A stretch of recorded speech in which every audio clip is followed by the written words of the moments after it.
She was known for her radiant smile, quiet confidence, and unshakable bond with one of known nature's most intelligent predators. But in under 2 minutes, the crowd's applause turned to screams, and the water that shimmered with beauty was stained with tragedy. This is the chilling story of Jessica Radcliffe, a respected orca trainer whose final performance left more questions than answers. If you're captivated by the untamed power of the animal world, by true stories where beauty and danger collide, then make sure to like this video, subscribe to this channel, and turn on the notification bell. Here, we don't just tell stories, we explore the raw, unpredictable reality of nature. Now, brace yourself, because what you're about to hear will stay with you long after the screen fades to black. Jessica Radcliffe had dedicated her life to the ocean, long before she ever set foot inside a marine park. As a child growing up near the rugged coastline of Oregon, she would spend hours watching the waves roll in, dreaming of the creatures that lived beneath them. While other kids played with dolls or video games, Jessica collected marine life books and kept journals filled with sketches of whales, dolphins, and sea turtles. But it was the orca, the so-called killer whale, that captivated her more than anything else. She didn't see a monster. She saw mystery, intelligence, emotion, even soul. At the age of 12, she watched a documentary that changed everything. It showed orcas communicating through clicks and whistles, grieving the loss of family members, and displaying levels of empathy once thought to be uniquely human. That day, Jessica told her parents she would work with orcas someday, not as a performer, but as a partner. Her passion didn't fade, it deepened. She earned top grades through high school and was accepted into a prestigious marine biology program at the University of California, San Diego. There, she studied animal behavior, psychology, and advanced aquatic systems. She spent summers volunteering at rescue centers and interning with marine research organizations, often working long hours with minimal pay, just to be close to the animals she adored. Jessica didn't chase fame or spotlight. Her dream was simple: to understand these creatures better and bridge the gap between human and animal through compassion and respect. After graduation, her work caught the attention of Oceanland Marine Park, a privately run marine facility known for its immersive shows and research programs. They offered her a full-time position as a junior trainer. She accepted immediately, packed up her life, and moved to the park's coastal compound. The job was demanding: early mornings, cold dives, rigorous safety drills. But Jessica thrived. She treated every animal as an individual, with moods, memories, and preferences. While some trainers focused on routines and performances, Jessica focused on relationships. She memorized the vocal patterns of each orca, learned their feeding habits, and even studied their nonverbal cues like eye movement and tail posture. Within just a few years, her dedication paid off. She was promoted to senior trainer and assigned to work with one of the park's most iconic orcas, Kate. Kate was no ordinary whale. At over 20 feet long and weighing nearly 6,000 kilograms, she was a commanding presence in the pool. But what set Kate apart wasn't her size, it was her mind. Trainers said she could detect emotion in people, that she responded not just to signals, but to the intention behind them. She would change her behavior based on her handler's tone, and she could remember complex routines months after last practicing them. The bond between Jessica and Kate formed quickly. They weren't just trainer and animal, they were partners. Jessica spent countless hours with Kate, both in and out of scheduled sessions. She would enter the pool not as a commander, but as a guest in Kate's world.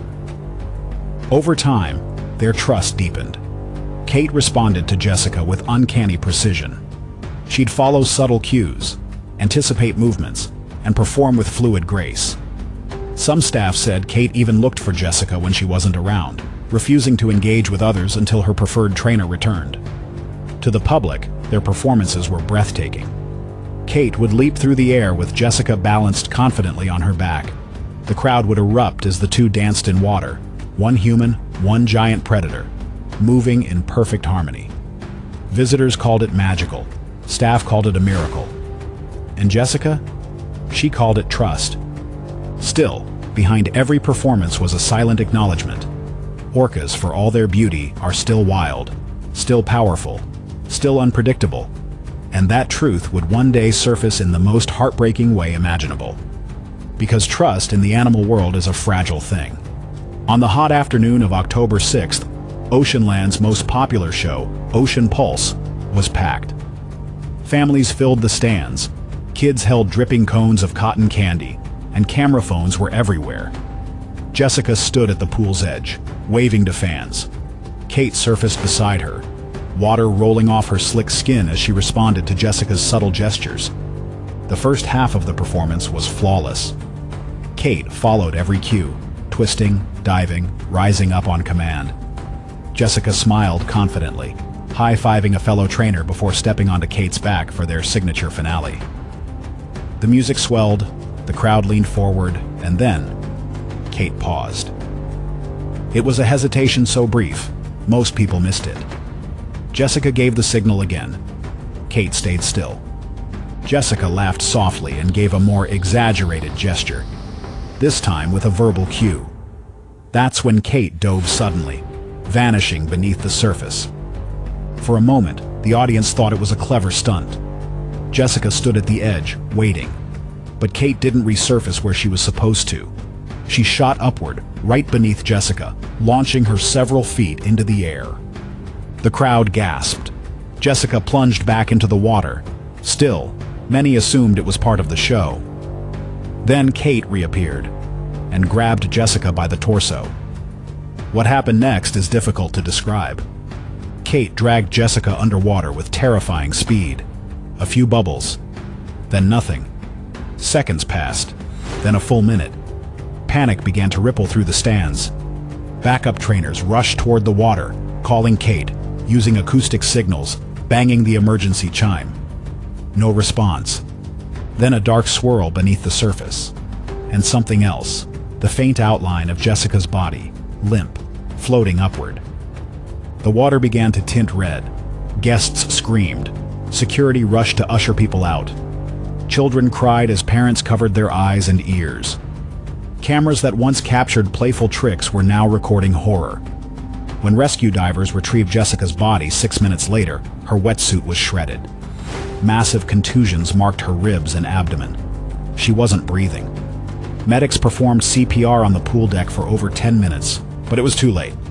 Jessica Radcliffe was pronounced dead at the scene. The official report said the cause was traumatic drowning with multiple internal injuries. Kate, the orca Jessica had trusted for nearly a decade, was responsible. But no one could explain why. The incident sparked an immediate shutdown of all shows at Oceanland. Kate was placed into seclusion. The staff, once proud of their performances, now wore blank expressions of shock and grief. But as the park fell silent, the public began asking questions. How could a well-trained orca turn violent without warning? Was this a tragic accident, or something that had been building for years? Experts offered several theories. The first? Miscommunication. Orcas rely heavily on body language. A single misread hand signal could trigger confusion, or even a defensive response. Jessica might have given an unintentional cue that Kate misinterpreted, perhaps as a signal of dominance or even aggression. Another theory focused on captivity-induced stress. Orcas in the wild swim up to 100 miles a day, hunt live prey, and live in complex social groups. In captivity, they are confined to tanks, perform for food, and interact with humans more than their own kind. Over time, this can lead to what some call zoochosis, a state of depression and aggression seen in many captive animals. Perhaps Kate, after years of routines and repetitive stimulation, simply snapped. A third theory suggested medical issues. Orcas, like humans, can suffer from chronic pain. A hidden injury or undetected illness may have caused irritation or confusion. Kate might have been lashing out, not from rage, but from suffering. But no theory fully explained the violence of the attack. Kate had never shown aggression toward trainers. She had been labeled safe. She had performed that same routine hundreds of times. Jessica's death mirrored a tragedy the world hadn't seen since 2010, when SeaWorld trainer Dawn Brancheau was killed by an orca named Tilikum. That case prompted global debate about marine parks and the ethics of orca captivity. Documentaries like Blackfish pulled back the curtain on the emotional toll captivity takes on orcas, and the risks faced by their trainers. But even after the world turned its eyes, accidents kept happening. Jessica's story, whether cautionary, tragic, or something darker, was a reminder that nature doesn't always obey rules. No matter how many hours are spent training, no matter how strong the bond, instinct can surface without warning. In the days following her death, memorials were held outside Oceanland. Visitors left candles, handwritten notes, and stuffed animals along the park's entrance. A marine biology scholarship was created in Jessica's name, funded by friends, family, and former colleagues. Meanwhile, activists called for Kate's release. "She doesn't belong in a tank," one protester said. Neither did Jessica. But officials argued that Kate, having spent nearly her entire life in captivity, would not survive in the wild.